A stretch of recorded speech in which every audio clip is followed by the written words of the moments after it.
नमस्कार साथियों, रण क्षेत्र क्लासेस के ऑनलाइन प्लेटफॉर्म पे मैं बालचंद और आपका हार्दिक स्वागत अभिनंदन करता हूं। जय हिंद, वंदे मातरम। कैसे हैं दोस्तों आप? उम्मीद करते हैं बहुत अच्छे होंगे। और जैसे हमारे बीएसटीसी वाले साथी इससे अपने एग्जाम से फ्री हो गए तो वो एक आध दिन रेस्ट करें और वापस लग जाएं अपने अगले जो अगली कड़ी है अपनी, वो रीट और सीटी, इसमें आप लग जाएं और विश्वास रखें कि बहुत ही अच्छा हम आगे जाके करेंगे। हम बात कर रहे थे अपने, हिंदी चल रही थी अपने, और हिंदी में हम वर्ण विचार के बारे में, और वर्ण विचार मैंने काफ़ी लंबा आपको पढ़ाया है। इसमें लगभग आपसे एक भी प्रश्न चूकेगा नहीं, इसकी मैं आपको गारंटी दे सकता हूँ कि आपका एक भी प्रश्न इसमें से चूकेगा नहीं। तो आगे बढ़ते हैं। हम पढ़ रहे थे, हमने पढ़ा था व्यंजनों का वर्गीकरण पढ़ रहे थे। व्यंजनों का वर्गीकरण, व्यंजनों का क्या पढ़ रहे थे? व्यंजनों का वर्गीकरण पढ़ रहे थे। इसमें मैंने आपको बताया था कि हमने अलग अलग प्रकारों पे, प्राणवायु के आधार पे, अध्ययन की सरलता हेतु, ओष्ठ आकृति के आधार पे, हमने अलग अलग प्रकार से इसका वर्गीकरण हम पढ़ रहे थे। आज हम जो बात करेंगे, आज हम, मैंने कहा था लास्ट वीडियो मैंने आपको बताया था कि किस आधार पे, उच्चारण के आधार पर, किसके आधार पर? उच्चारण के आधार पर। उच्चारण के आधार पर हम क्या पढ़ेंगे? उच्चारण के आधार पर हम व्यंजनों का क्या पढ़ेंगे? उच्चारण के आधार पर हम व्यंजनों का वर्गीकरण पढ़ेंगे। किसके आधार पे? उच्चारण के आधार पर हम व्यंजनों का वर्गीकरण पढ़ेंगे। तो मैंने आपको बताया था कि मैंने आपसे पूछा था कि उच्चारण के आधार पर, देखो उच्चारण स्थान अलग होते हैं, उच्चारण अलग होता है। उच्चारण स्थान का मतलब होता है बोलने की जगह, और उच्चारण का मतलब क्या होता है? उच्चारण का मतलब होता है जो बोल रहे हैं ना। तो उच्चारण के आधार पर आपसे पूछे तो पहला प्रश्न यही कि उच्चारण के आधार पर व्यंजनों को हमने कितने भागों में बांटा है। तो उच्चारण के आधार पर हम व्यंजनों को कितने भागों में, तो हमारा आंसर आ जाएगा कि उच्चारण के आधार पर हम व्यंजनों को 8 भागों में बांटते हैं। कितने भागों में बांटते हैं? 8 भागों में बांटते हैं। उच्चारण के आधार पर हम कितने भागों में बांटेंगे? 8 भागों में बांटेंगे। एक मिनट। तो उच्चारण के आधार पर हम व्यंजनों को कितने भागों में? 8 भागों में बांटेंगे। वो 8 भाग कौन कौन से हैं सुनिएगा। वो 8 भाग कौन से हैं? देखिए, पहले भाग की अगर अपन बात करें तो पहला रहेगा स्पर्शी। पहला क्या रहेगा? स्पर्शी। स्पर्श नहीं, ध्यान रखना, स्पर्शी, या अपन इसको कह सकते हैं मूल स्पर्श। कौन से? मूल स्पर्श व्यंजन, स्पर्शी या फिर मूल स्पर्श। दूसरा जो हमारा रहेगा वो रहेगा संघर्षी। दूसरा हमारा क्या रहेगा? संघर्षी। दूसरा हमारा क्या रहेगा? संघर्षी। तीसरा जो हमारा भाग है, तीसरा हमारा भाग रहेगा स्पर्श संघर्षी। तीसरा हमारा भाग कौन सा रहेगा? तीसरा हमारा भाग रहेगा स्पर्श संघर्षी। तीसरा हमारा भाग कौन सा रहेगा? स्पर्श संघर्षी। इसके आगे और सुनिए, इसके आगे चौथा हमारा रहेगा नासिक्य। चौथा हमारा क्या रहेगा? नासिक्य। चौथा हमारा कौन सा रहेगा? चौथा हमारा रहेगा नासिक्य। चौथा हमारा रहेगा नासिक्य। उसके बाद अगला सुनिए। पहले मैं आपको इनके प्रकारों के नाम बता रहा हूं कि पहले इनके प्रकारों के नाम, और फिर हमारे जो व्यंजन है हम उनको बांटेंगे। पांचवा रहेगा संघर्षहीन। पांचवा कौन सा रहेगा? संघर्षहीन। छठा हमारा रहेगा, छठा रहेगा संघर्षहीन और लुंठित।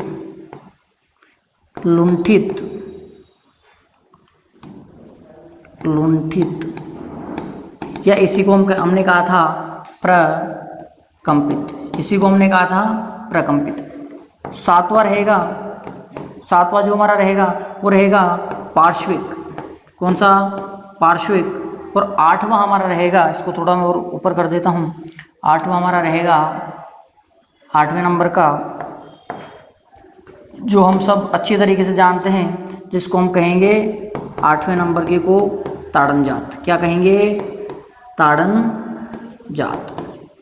देखो बहुत सारों को तो आपने नाम से ही समझ में आ गया होगा, बहुत सारे जो प्रकार है अपने उनके तो कि कौन कौन से होंगे, क्योंकि मैं इन सब के बारे में आपको पहले बता चुका हूँ, है ना। फिर भी हम बात करेंगे कि हमारे जो व्यंजन है उनको हम बांटेंगे। तो स्पर्शी, देखो स्पर्शी कौन से होते हैं, या देखो स्पर्शी के बाद अपन ने मूल स्पर्शी भी लिखा है, तो स्पर्शी या मूल स्पर्शी कितने होते हैं, तो ये होते हैं 16। कितने होते हैं, 16। अब 16 कौन कौन से, 16 होते हैं, तो ध्यान रखना मैं लिख रहा हूं 16 कौन से, क वर्ग, ट वर्ग, त वर्ग और प वर्ग के, प वर्ग के प्रथम 4 कितने, प्रथम 4, क वर्ग, च वर्ग, ट वर्ग, प वर्ग, इनके प्रथम 4। याद रखना मैंने यहाँ पे च वर्ग को छोड़ा है, याद रखना यहाँ पे किसको छोड़ा है, च वर्ग को। तो स्पर्शी या मूल स्पर्शी कौन से, क वर्ग के प्रथम 4, ट वर्ग के, त वर्ग के, प वर्ग के प्रथम 4, ये 4 कौन से हो गए, मूल स्पर्शी हो गए। अब देखिए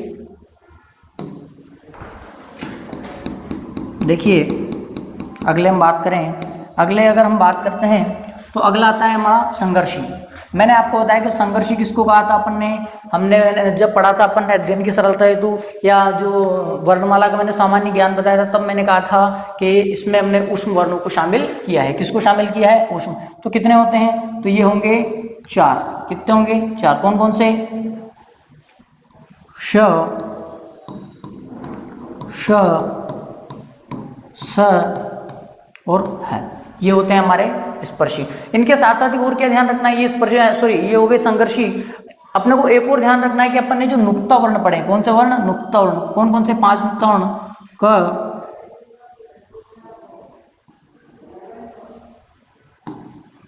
क, ख, ग,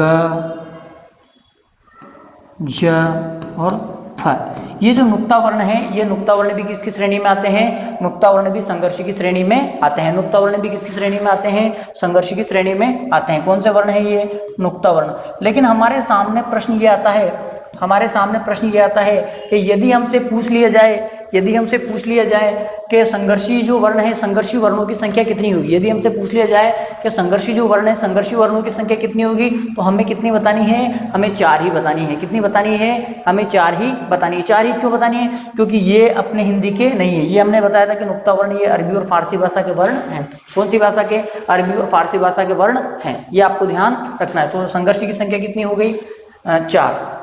अब आते हैं हमारे स्पर्श संघर्षी। कौन से, स्पर्श संघर्षी।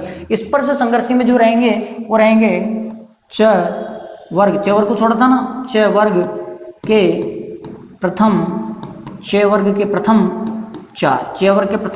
4। और च वर्ग के प्रथम 4 कौन कौन से, च, छ, ज और झ। ये चारों किस में आएंगे, ये चारों स्पर्श संघर्षी में आएंगे। ये चारों किस में आएंगे, स्पर्श संघर्षी में आएंगे। अगला संघर्षहीन। देखो संघर्षहीन, जिनमें अपने को संघर्ष नहीं करना पड़े।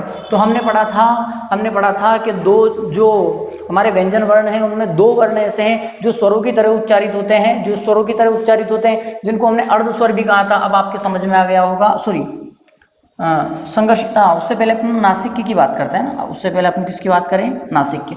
अगर हम नासिक की बात करें तो नासिक में देखो क्या बचा है, सारे वर्ग के 4 आ गए। नासिक्य कहते हैं जो प्रत्येक वर्ग है उसका, जो प्रत्येक वर्ग है या सभी वर्गों के अंतिम का जो वर्ण होता है या 5वां वर्ण होता है, वो क्या कहलाता है, नासिक्य कहलाता है। देखो तो सभी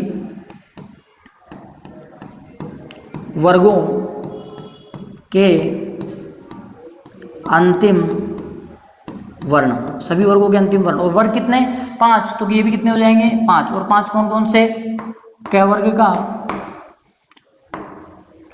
च वर्ग का, ट वर्ग का अण और न और न। ये जो 5 है इनको क्या कहा जाता है, इनको नासिक्य कहा जाता है। क्योंकि जब इनको बोलते हैं तो नाक का सहयोग लिया जाता है। जब बोलते हैं य, म, इंग, अण, न, म, है ना, तो इनको बोलेंगे तो किसका सहयोग लिया जाएगा, नाक का। तो ये हो गए। अब आते हैं संघर्षहीन। बात किसकी करें, बात अगर हम करें, है ना, बात अगर हम करें संघर्षहीन की। देखिए संघर्षहीन की यदि हम बात करेंगे, थोड़ा सा इसको नीचे ले लेते हैं। हाँ, संघर्षहीन की बात करेंगे तो मैंने आपको बताया कि दो वर्ण ऐसे हैं जिनको हम स्वर की तरह उच्चारित करते हैं, जिनको हमने अर्ध स्वर भी कहा था। तो आपको याद आ गया होगा। तो कौन कौन से ये दो होंगे? कौन से? य और व। और इनको अपन ने एक नाम भी दिया था, इनको अपन ने कहा था अर्ध स्वर। इनको एक नाम भी दिया था जिनका नाम क्या था? अर्ध स्वर। ये हो गए। प्रकंपित और लुंठित आप जानते हो। प्रकंपित और लुंठित अपने किसको कहा था? तो प्रकंपित और लुंठित ये हमारे सामने कितना आएगा? एक। और ये कौन सा था? रवर्ण। रवर्ण को हमने क्या कहा था? प्रकंपित और लुंठित कहा था। पार्श्विक, पार्श्विक के बारे में आप जानते हो। पार्श्विक किसको कहा था हमने? तो पार्श्विक आप जानते हो ये भी एक वर्ण होगा, और वो कौन सा होगा? वो हमारा ल होगा। ल को हमने क्या कहा था? ल को हमने पार्श्विक कहा था। ल को हमने क्या कहा था? ल को हमने पार्श्विक कहा था। और ताड़न जात, ताड़न जात के बारे में भी आप जानते हो कि कौन से? ये कितने होंगे? दो। और कौन से? ट वर्ग का तीसरा और ट वर्ग का चौथा, ये क्या होंगे? ताड़न जात होंगे। ये क्या होंगे? ताड़न जात होंगे। और इनका भी एक नाम था जो मैंने आपको बताया था, क्या? द्विगुणी। इनका नाम क्या था? इनका नाम था द्विगुणी। इनका नाम क्या था? इनका नाम था द्विगुणी। द्विगुणी मतलब क्या? द्विगुणी, द्विगुणी का मतलब है इसमें कितने? दो वर्ण, दो गुण शामिल है। कौन से?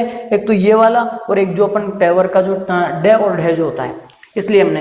तो ये हो गए हमारे, ये हो गए हमारे उच्चारण के आधार पर जो प्रकार है वो कितने होंगे? वो 8 प्रकार के। कौन कौन से होंगे? स्पर्शी या मूल स्पर्शी, संघर्षी, स्पर्श संघर्षी, नासिक्य, संघर्षहीन, लुंठित या प्रकंपित, पार्श्विक और ताड़नजात। और ये आपके सामने है कि कौन सी वाली श्रेणी में किसको शामिल किया जाएगा। इसमें से सीधा सीधा प्रश्न वो पूछ लेता है, आपसे पूछ लेगा कि उच्चारण के आधार पर, जो इनमें से भी पूछ सकता है कि निम्न में से कौन सा प्रकार उच्चारण के आधार पर व्यंजनों को विभक्त नहीं किया करता है। तो इनमें से अपने को एक दे देगा, 3 दे देगा, और एक कोई अलग से दे देगा। या फिर डायरेक्ट ऐसे पूछ लेगा कि संघर्षहीन व्यंजन वर्णों की संख्या कितनी है? तो 2। कौन कौन सी? ये और वह, ये और वह। वो पूछ लेगा लुंठित जो है, लुंठित वर्णों की संख्या कितनी है? तो 1 र, और पार्श्विक की पूछिए तो 1 ल। ठीक है, ये वाली बात यहाँ तक की आपके समझ में आ गई होगी। ये हमारा जो व्यंजन वर्गीकरण का जो प्रकार चल रहा था, ये चौथा प्रकार था, चौथा प्रकार था, है ना। यहाँ तक की बात आपको समझ में आ गई होगी। आराम से अच्छे से इसका आप स्क्रीनशॉट ले सकते हैं।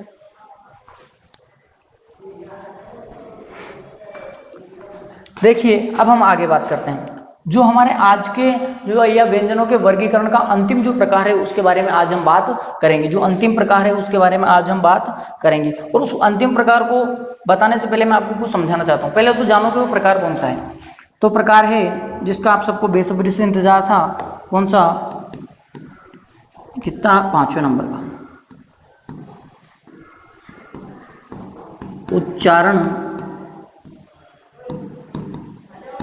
स्थान के आधार पर, किसके आधार पर? उच्चारण स्थान के आधार पर। और अब यहाँ पे हम व्यंजनों का, केवल व्यंजनों का वर्गीकरण नहीं पढ़ेंगे, अब अपन वर्णों का वर्गीकरण पढ़ेंगे। पूरे वर्णों का वर्गीकरण पढ़ेंगे। किसके आधार पे? उच्चारण स्थान के आधार पर वर्णों का वर्गीकरण पढ़ेंगे, है ना। तो उच्चारण स्थान के आधार पर देखिए,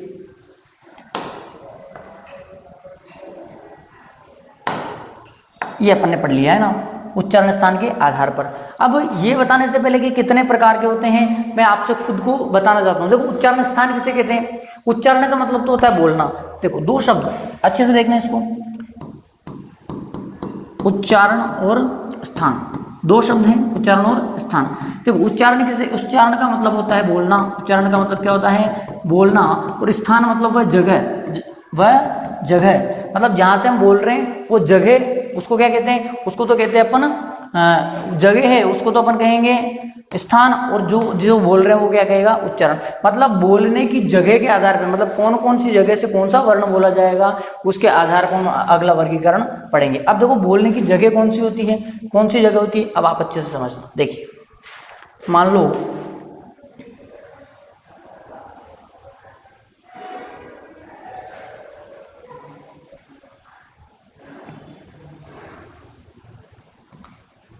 ये हमारा मानो मुख, आप ऐसे मान लीजिए, है ना, ऐसे मान लीजिए ना। अच्छे से ज़्यादा कलाकारी करना नहीं आता अपने को, है ना, पर फिर भी आप मान लीजिए ये हमारा मान लो मानो मुख है ना। अब देखिए, ये जो है, ये जो जगह है, ये जो जगह है, ये देखिए ये जगह है, ये वाले आगे के हमारे क्या है दांत, आगे के हमारे क्या है दांत। तो दांत जिसके लगे होते हैं वो क्या होते हैं मसूड़े, दांत जिसके लगे होते हैं वो क्या होते हैं मसूड़े। और मसूड़े से जो ये मसूड़े से ये यहाँ काकल यहाँ तक का जो भाग कहलाता है, मैंने आपको पहले बताया, इसको कहते हैं मूर्धा। इसको क्या कहते हैं मूर्धा, क्या कहते हैं इसको मूर्धा। ठीक है, ये क्या हो गए मसूड़े, सॉरी मूर्धा नहीं कहते इसको, है एक मिनट सॉरी, है ना। ये मसूड़े जो होते हैं इन मसूड़ों को कहते हैं मूर्धा, मसूड़े को क्या कहते हैं मूर्धा, क्या कहते हैं मूर्धा, मसूड़ों को कहते हैं मूर्धा। ये जो होती है इसको अपन कहते हैं तालु, इसको क्या कहते हैं तालु। कहाँ से, मसूड़ा से लेकर काकल तक का जो स्थान होता है उसको क्या कहा जाता है, उसको कहा जाता है तालु, उसको क्या कहा जाता है तालु। और ये जो दांत है इनको कहते हैं दंत, इनको क्या कहते हैं दंत। दांत के थोड़ा आगे का जो भाग होता है उसको अपन कहते हैं होठ, क्या कहते हैं होठ, होठ को कहते हैं ओष्ठ, होठ को क्या कहते हैं ओष्ठ। ये हमारी जबान, और ये हमारी जबान है ना। ये मानव मन, मान लो ये मानव मन। विचार कहाँ उत्पन्न होते हैं, जब अपन ने पढ़ा था भाषा की उत्पत्ति और परिभाषा में अपन ने पढ़ा था कि विचार मानव मन में उत्पन्न होते हैं, मानव मन में। और ये हमारा क्या है, ये हमारा कंठ, ये हमारा कंठ है ना, ये हमारा क्या है कंठ, ये हमारा क्या है कंठ, ये हमारा क्या कंठ। बात समझ में आ गई। विचार कहाँ होते हैं मानव मन में, विचार कहाँ होते हैं मानव मन में। मानव मन में जो विचार होंगे वो सर्वप्रथम जो है प्राणवायु यहाँ से आएगी और कहाँ जाएगी कंठ, सबसे पहले कहाँ जाएगी कंठ, सबसे पहले कहाँ जाएगी, सबसे पहले कहाँ जाएगी कंठ। आपके बात समझ में आ जानी चाहिए कि मैं क्या कहना चाह रहा हूँ कि मानव मन जो है, मानव मन में विचार होते हैं। विचार कहाँ होते हैं, विचार मानव मन में होते हैं, और विचार मानव मन में होते हैं, और विचार कहाँ होते हैं, विचार मानव मन में होते हैं। मानव मन में से जो कोई विचार है प्राणवायु के माध्यम से कहाँ जाएगी बात कंठ, कंठ के बाद कहाँ जाएगी इससे ऊपर तो तालु, फिर उसके बाद कहाँ जाएगी मूर्धा, फिर उसके बाद कहाँ जाएगी दांत पर, है ना, और फिर उसके बाद में कहाँ जाएगी होठ पे। आपको क्रम याद रखने की जरूरत ही नहीं है, ऐसा कैसा ही जैसे विचार हमारे मानव मन में आएंगे, मानव मन से पहले कहाँ जाएंगे कंठ में आएंगे, कंठ के बाद जो हमारा ऊपर वाला भाग है तालु, तालु, तालु के बाद कहाँ पे मसूड़े जिनको अपन कहते हैं, तो कहाँ जाएगी अपने बात मूर्धा, उसके बाद कहाँ पे आएगी दंत पे, और उसके बाद जो हमारे होठ पे आएगी, और बात कहाँ चली जाएगी बाहर चली जाएगी। अब देखिए मैं इनका अगर क्रम लिखूं तो सबसे पहले क्या आएगा, नंबर 1 कंठ, दूसरा तालु, तीसरा मूर्धा, चौथा दंत, और पांचवा ओष्ठ। पांचवा क्या हो गया ओष्ठ, पांचवा क्या हो गया ओष्ठ। अगर आपसे पूछे कि मूल रूप से, और एक बचा है इसके अलावा जो हमारा बाहरी जो भाग है उनमें से एक बचा है हमारे सामने, कौन सा, नाक, नाक है ना, नाक को बोलते हैं नासिका, नाक को क्या बोलते हैं नासिका। मेनली जो हमारे उच्चारण स्थान है, मेनली हमारे उच्चारण स्थान कौन से हैं, मेनली ये कितने हैं 5, मुख्य रूप से उच्चारण स्थान कितने हैं 5। कौन सा, कंठ, कंठ के बाद कहाँ आएगी तालु, तालु के बाद मूर्धा, मूर्धा के बाद दंत, और दंत के बाद ओष्ठ। यहाँ पे हमारी बात आएगी, यहाँ पर हमारी बात आएगी, है ना। अब आगे देखिए, ये हमारे पास हो गए, और एक हमारी क्या बची नासिका। अब इसके अलावा और कुछ भी होते हैं, इससे पहले मैं आपको बताऊं कि अगर अपन बात करेंगे कि उच्चारण के, तो समझ में आ गई कि मुख्य रूप से कितने होंगे 5, मुख्य रूप से कितने होंगे 5। अगर अपन से प्रश्न पूछे कि उच्चारण स्थान के आधार पर, किसके आधार पर, उच्चारण स्थान के आधार पर जो है हमारे वर्णों को कितने भागों में बांटा गया है, तो हमारे वर्णों को 10 भागों में बांटा गया है। कितने भागों में बांटा गया है, 10 भागों में बांटा गया है। कितने भागों में 10, और मूल रूप से उच्चारण स्थान कितने 5। अब देखिए कौन कौन से। अब मेरे को आप एक बात बताइए, जैसे अपन ने देखा कि कोई भी चीज़, जैसे कोई भी चीज़ अगर मान लो कोई जैसे किसी गांव का है, जैसे कोई व्यक्ति किसी गांव का है तो उसको अपन व्यक्तिवाचक जो विशेषण होता है उसके बारे में आपने पढ़ा होगा। जैसे राजस्थान का तो उसके लिए अपन राजस्थानी शब्द प्रयोग करते हैं, गांव का तो उसको ग्रामीण कहते हैं, शहर का है तो उसको शहरी कहते हैं, भारत का है उसको हम भारतीय कह देते हैं, है ना। तो वैसे ही क्या, जैसे कंठ से अगर कोई बोला जाएगा तो उसको क्या नाम पड़ेगा, उसका नाम होगा कंठी। तालु से कोई बोला जाएगा तो उसका क्या होगा, तालव्य, उसको क्या कहेंगे, तालव्य। मूर्धा से कोई बोला जाएगा तो हम उसको क्या कहेंगे, उसको हम कहेंगे मूर्धन्य। क्या कहेंगे, मूर्धन्य। कोई दांत से बोला जाएगा उसको क्या कहेंगे, दंत्य। कोई अगर होठ से बोला जाएगा तो उसका नाम क्या होगा, उसका ओष्ठ। और नाक से बोला जाएगा तो उसे क्या कहेंगे, नासिक्य। क्या कहेंगे, नासिक्य। आगे बात समझ में, मतलब जो जहां से बोला जाएगा उसका संबंध उसके साथ होगा, तो ये वर्णों के नाम होंगे। देखिए अभी आगे आपको सब समझ में आ जाएगा। देखो तो अब हमारे पास पहले हम लिख लेते हैं क्या क्या है। क वर्ग है ना, च वर्ग, त वर्ग, ट वर्ग, त वर्ग, प वर्ग। 5 वर्ग हो गए। 5 वर्ग होने के बाद क ख ग घ और ङ।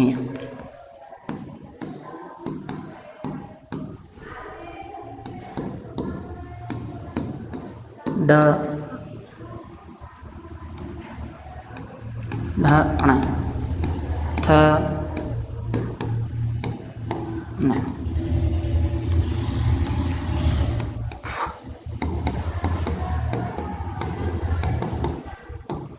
उसके बाद क्या आएंगे, उसके बाद हमारे अंतस्थ य र ल व। फिर उसके बाद ऊष्म श श स ह। आगे हमारे क्या आ जाएंगे, स्वर आ जाएंगे आ ई दीर्घ ई, उ दीर्घ उ, री ए आई ओ औ और हमारा अनुस्वार और हमारा विसर्ग। ये हमारे पास वर्ण आ गए। ये हमारे पास क्या आ गए, ये हमारे पास वर्ण आ गए। अब हम इनको बांटेंगे। अब हम इनको क्या करेंगे, अब हम इन सबको क्या करेंगे, बांटेंगे। देखो मैं पहले इनको थोड़े छोटे कर देता हूँ। ये कुल मिला के अपने पास वर्ण। देखिए अब हम एक सारणी टाइप बनाएंगे। क्या बनाएंगे, एक सारणी। देखिए पहला क्रम संख्या का, दूसरा में लेंगे अपन वर्ण, तीसरा उच्चारण स्थान, चौथा वर्ण का नाम। वर्ण का नाम, ये हमारी क्या रहेगी, ये हमारी जो सारणी रहेगी। देखिए अगर हम बात करें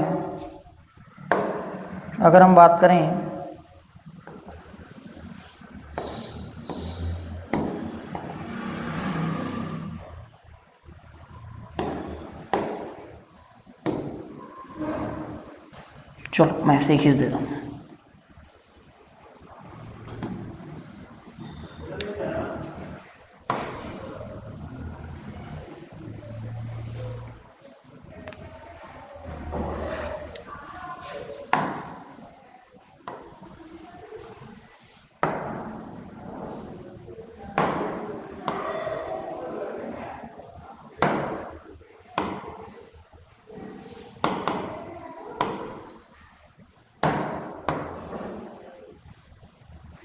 अब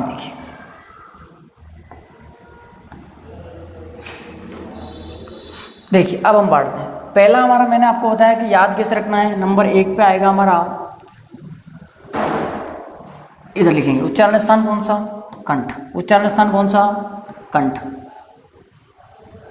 कंठ, कंठ हमारा उच्चारण स्थान है नंबर 1 पे। तो अब इसमें वर्ण कौन कौन से आएंगे, तो संस्कृत में सूत्र चला करता है, बहुत सारे सूत्र अपने बना दिए, क्या को विसर्जनीय नाम कंठ है, इचुएशा नाम तालु। लेकिन अपने को यहाँ देखना है, कहाँ देखना है, यहाँ। देखिए कैसे कि इधर से स्टार्ट करना है, पहले इधर से स्टार्ट करना है। देखिए पहला जोड़ा मैं ले रहा हूँ ए और आ का। किसका, ए और आ का। ठीक है। फिर मैं लूँगा ये पूरी जो कै की लाइन है, ये जो क की लाइन है, इस क की लाइन को मैं लेने वाला हूँ, क की लाइन को मैं लेने वाला हूँ। तो इसका अपने नाम लिखा था क वर्ग, क्या लिखा था, क वर्ग, ठीक है। क्या ले लिया, क वर्ग। यहाँ तक की बात समझ में आ गई, क्या ले लिया, क वर्ग। और इन दोनों में से मैंने एक को ले लिया क्या, विसर्ग, क्या ले लिया, विसर्ग, विसर्ग, क्या ले लिया, विसर्ग। तो ध्यान रखना आ क वर्ग और विसर्ग किससे बोले जाएंगे, कंठ से बोले जाएंगे, किससे बोले जाएंगे, कंठ से बोले जाएंगे। और इनका नाम क्या होगा, मैंने कहा था कि यदि कंठ से बोले जाएंगे तो उनका नाम होगा कंठे वर्ण। क्या नाम होगा, कंठे वर्ण, क्या नाम होगा, कंठे वर्ण। आगे बात समझ में, ये हमारा पहला कंप्लीट हुआ। अगला देखिए नंबर 2 पे मैंने कहा था कि कंठ के बाद क्या आएगा, कंठ के बाद हमारे सामने आता है तालु। कंठ के बाद हमारे सामने क्या आता है, तालु। तालु आता है हमारे सामने। अब देखो अगले लेंगे हम, एक जोड़ा यहाँ से उठाया तो ई और दीर्घ ई, उसके बाद अगला कौन सा वर्ग, ऐसे ऐसे अपने को सिस्टमेटिक चलना है ना। च वर्ग, च वर्ग, च वर्ग, और च वर्ग के बाद में क्या बचा, फिर है ना। अब अपन बार बार इनमें से ही ले रहे हैं, इन दोनों में से। तो ये कह रहे भाई हमने आपका क्या बिगाड़ा है, तो हमने कहा कि चलो ठीक है आप दोनों में से भी एक ले लेते हैं। तो एक इसमें से ले लिया यह, और एक इसमें से श। तो ई दीर्घ ई च वर्ग और ये और श किससे बोले जाएंगे, तालु से। और तालु से बोले जाने के कारण इनको हम कहेंगे तालव्य वर्ण। क्या कहेंगे इनको, तालव्य वर्ण। कौन से कहेंगे, तालव्य वर्ण। अगर हम अगले की बात करें तो नंबर 3 पे हमारा जो उच्चारण स्थान आता है वो कौन सा आता है, तालु हो गया। फिर आता है मूर्धा, फिर क्या आता है, मूर्धा, मूर्धा, कौन सा आएगा, मूर्धा। अब मूर्धा से देखो अगला उठाना है, पहले यहाँ से ऊ और दीर्घ, क्या उठाया, ऊ और दीर्घ उठाया। उसके बाद में कौन सा, उसके बाद में ट वर्ग, कौन सा वर्ग, ट वर्ग को उठाया। और इन दोनों में से अगला उठा लिया र और श। तो ऊ दीर्घ ऊ ट वर्ग री और री र और श, ये किससे बोले जाएंगे, ये मूर्धा से बोले जाएंगे। अब अपन ने कहा कि साहब नहीं रुकिए रुकिए रुकिए रुकिए रुकिए रुकिए रुकिए रुकिए, थोड़ा सा मिस्टेक हो गया है ना।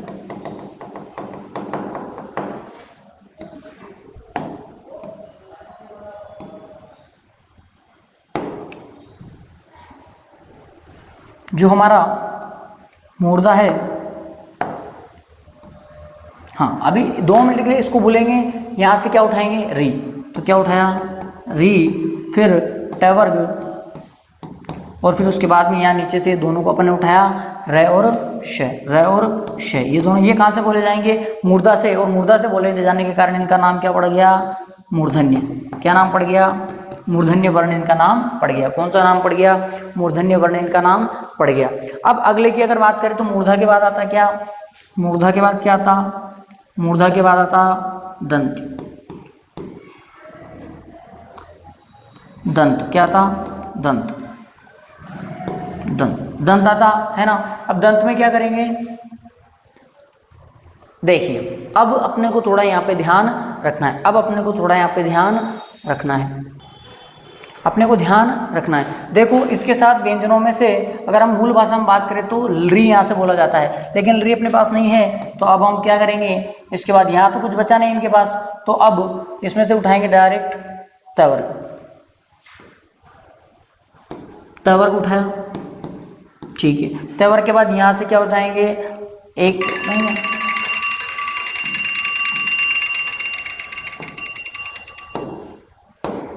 देखो ल और श, ये कहाँ से बोले जाएंगे, ये बोले जाएंगे हमारे, ये कहाँ से बोले जाएंगे, दंत से। और इनको हम नाम देंगे दंत्य वर्ण। इनको हम क्या नाम देंगे, दंत्य वर्ण। दंत्य वर्ण के बाद में अब देखिए आगे हम बात करें,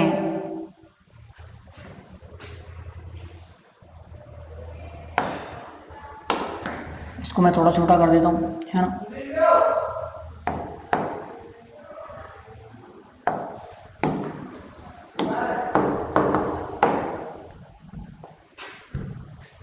देखो दंत्य वर्ण,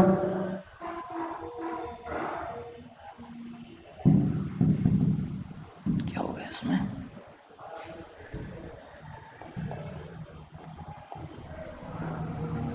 दंत्य वर्ण है ना। इसके बाद अगला आता है ओष्ठ, होठ आता है, क्या आता है, होठ। तो होठ से कौन कौन से बोले जाएंगे,